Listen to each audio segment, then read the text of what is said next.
to Cornwall. So today I'm finally bringing you a recipe that I mentioned weeks ago, and so many of you have requested that I actually get the job done and get the video out there. So I'm finally sharing the recipe with you for the mushroom stroganoff that I first learnt back in the summer. I'll link to that video down below if you want to go and check that one out. It's when I worked at a vegan organic retreat centre, and it's absolutely beautiful, beautiful recipe.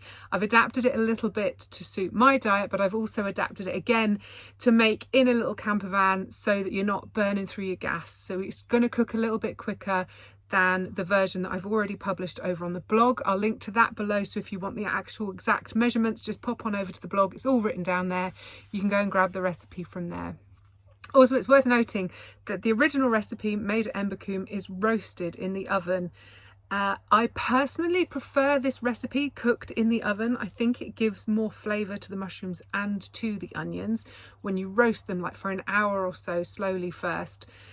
But I don't have an oven in here, and I wanted to bring this good recipe to you guys. This still tastes really, really, really good, don't get me wrong. It's just if you have got an oven on board your van, or if you're just making this at home, use the oven, try it in that. It's really, really good. Anyway, shall we cook? Oh, by the way, it might be that you have no clue who I am, in which case, hi, how you doing? My name's Jane Sarshate. I write recipes for a living. This is Myrtle, my cute little camper van, and it's together in this teeny weeny little kitchen that we used to bring you guys lots of easy one-pot camping recipes. We've kind of got a little bit sidetracked of late, and we've been going down the whole vlog route, but I don't know. Do you want me to bring back more recipes? Let me know in the comments. So in the original recipe, we cut the onions into great big chunks. They were really, really delicious, but I haven't got time to cook really big chunks on my little gas stove. So I'm actually going to slice these up really, really thin, just so that they cook quicker. Again, if you're making this at home or you don't care about how much gas you're using, then I would recommend doing them chunkier. But just bear in mind, it's going to take much longer to cook than the way that we're doing it today.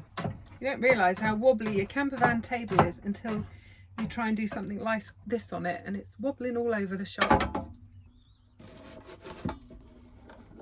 Before we get any further with the recipe, I've just realised I'm short on 2 ingredients that we need to run out to the garden to go and grab. So come with me. Morning, Chug Chugs. Don't worry, these aren't an ingredient. I just wanted to say hello. Morning, ladies. We don't need any tomatoes for this recipe either, but whilst we're here, be rude not to. Yum yum. This is what we actually need. So we just want a little sprig of thyme. Now I wanted kale, but as you can see, I forgot to net my kale plants, so they're looking a little bit sad. But what I do have, and what the cabbage whites don't like, is some Swiss chard. So let's just pull a couple of leaves off there. And same, these kale haven't been too attacked, but they're not big enough for me to be pinching leaves off, so let's take one of them as well. Oh, aren't they beautiful? So pretty.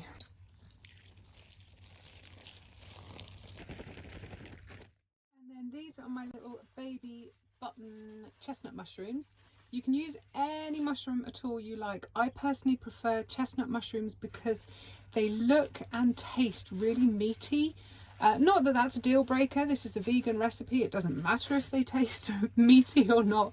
It's just chestnut mushrooms have, in my mind, they have a lot more flavour. You could also use like a portobello, one of the really big dark gilled mushrooms. That would also work well. I'm going to be chopping these up today. Even though they're tiny, I'm going to cut them into quarters just so they cook really, really quickly. But if you're using baby mushrooms and you're not on like a gas allowance like I am here in the van, then definitely leave them whole. It will take longer to cook, but I love the way that they taste. Like the texture of them when they're whole is really, really superb. So all I'm doing here is just wiping any soil or dirt off each mushroom. If the ends look really dried out and a bit crusty, then just slice them off. These ones look really, really fresh, so I don't need to bother with that. You never want to wash your mushrooms in water because they are little sponges and they're just going to soak up all that water that you wash them with, and you're not going to get the really nice caramelization that you really want in this recipe. So just a bit of dry kitchen paper, and you can see there's just some little bits of soil on that, just easily wipes off with your kitchen paper. It's a little bit time consuming this, but honestly it is worth the effort, I promise. I'm just going to give the tray a quick wipe out as well, and then I'm going to cut each of these tiny little mushrooms into small pieces.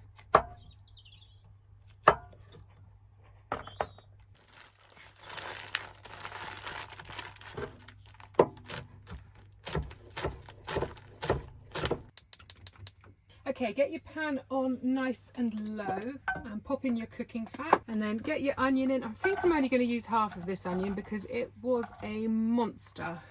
Okay, I'm going to pop the little sprig of thyme in there as well, and that will just toast in the oil and start to bring the flavour into the oil.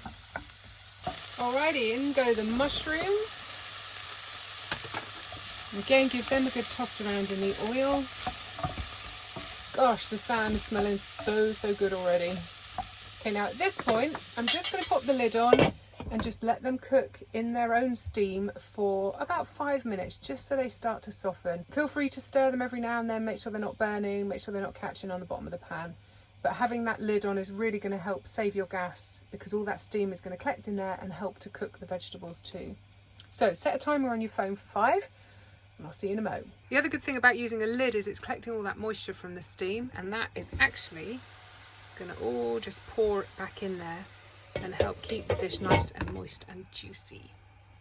If you're using Swiss chard too, then feel free to chop the stems up into little small pieces and add them in with the leaves. If you're using kale though, the kale in a stalk is really quite tough and chewy. I personally don't enjoy eating that, so I just strip the leaves off the centre stalk and then I compost the stalk. It's so strange sitting down to chop vegetables. I'm very much looking forward to our new van when we'll actually have a kitchen that I can stand up in and walk around in. The new van is looking so good. I'm so excited. Actually, would you guys like a catch-up tour of where we're at with the van? Johnny has now finished putting the floor in, which looks stunning.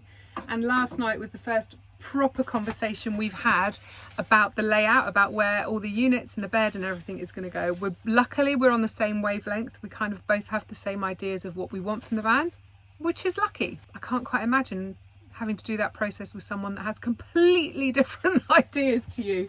So thankfully we're on the same wavelength. So my timer's just gone off, 5 minutes are up, so let's give this a little stir. Let's turn you round. You see that lovely brown in the bottom of the pan? That, my friends, is flavour. You don't want black, you don't want it to be burnt, but all of that is going to help with the lovely toasty caramelisation that this dish has. It's so yummy.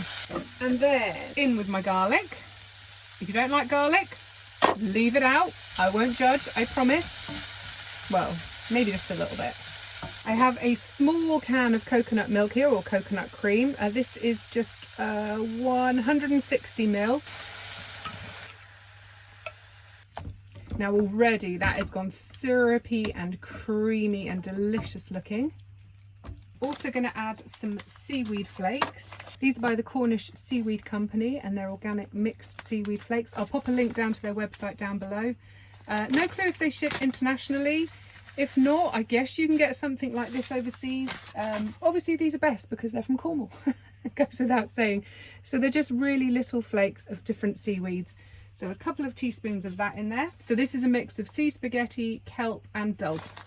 Give that a stir around. I'm also going to add some nutritional yeast flakes. Now obviously this recipe comes from a vegan kitchen. These are used a lot in the vegan community to give like an umami cheesy flavour. They look like fish flakes. They're not very attractive looking, but I freaking love them. I'm lactose intolerant, so I use these in my kitchen a lot anyway. Really yummy. Do you need it in this dish?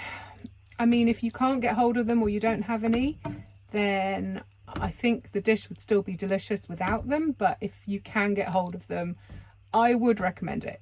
And I'm also going to add just a little squeeze of lemon juice, or you could use apple cider vinegar just for a little bit of astringency, Miss Moneypenny, just to bring that sauce together. Oh my gosh, doesn't that look amazing?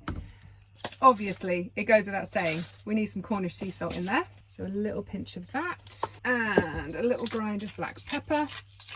Again, another little stir. Oh. And now I'm also going to add my Swiss chard leaves in. Doesn't that just look so pretty? So I think what I'll do now is just pop that lid back on for a couple more minutes, and that will just let those greens wilt down and become part of the whole dish. Now, the changes to the recipe that I've made versus the one that I learnt at Embercombe is that I've used coconut milk or coconut cream, whereas at Embercombe they used the little cartons of Oatly cream. I don't think one tastes better than the other. I did really like it with the oat cream, I have to say, but I've been on an elimination diet, so I couldn't have any grains, so I've made this with coconut milk and I find it really, really delicious. Obviously feel free to swap those two out. Also at Embercombe they made the stroganoff in these, like I said, they roasted it in these great big oven trays. We did one tray of roast mushrooms and then one tray of roast onions, and they all just sunk down and caramelized and got all delicious and juicy. Then we mixed them together with the oat cream and the seaweed and the garlic and all of that. We served it, I think we served it with a great big fat of rice, if I remember correctly. And we also served it with another pan of wilted greens. Obviously we're all about one pot recipes here, so I've actually put the greens into the stroganoff, but you can certainly do that separately if you prefer. And finally, I'm not serving this with a grain or with a starch.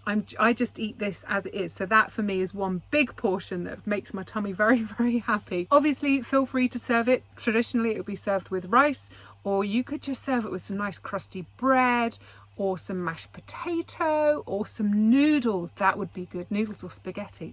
That would be really good. Okay, let's have a little look-see. Yeah. Oh, that Swiss chard makes it look so, so pretty. I reckon we are cooked, my friends. So let's dish up. And there we have it. Let's give it our final little taste test.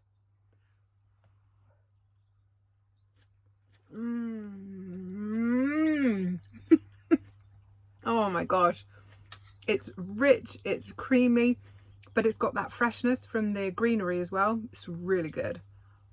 Now, I reckon I got this bowl done and finished within 10 minutes, and it's really delicious and I'm absolutely loving it. However, the longer you can give this to cook, I think that's where the magic of a stroganoff comes in, that the onion sinks and like it almost disappears, and the mushrooms will caramelize more, and when they're whole, like I said before, they just give a really nice bite into the dish. Really, really, really yummy. So whether you choose to make this camping or at home, you've got a few options there.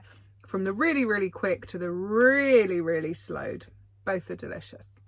You won't go wrong with this one. Step away from the strog. Right, that's it, beautiful people. I hope you enjoyed this one. Please wallop the thumbs up if you did. If you give this recipe a try next time you're camping, or perhaps at home, or if you're in the oven, or however you do it, if you give the recipe a go, then please take a photo of it and share it on social media. Tag me in it. I'm Hedgecomber pretty much everywhere. I would love to see the recipe that you make. So that's it for another day, friends. I hope you've enjoyed this video, and I hope you've enjoyed being back in the Myrtle. I've loved it. We need to do this again.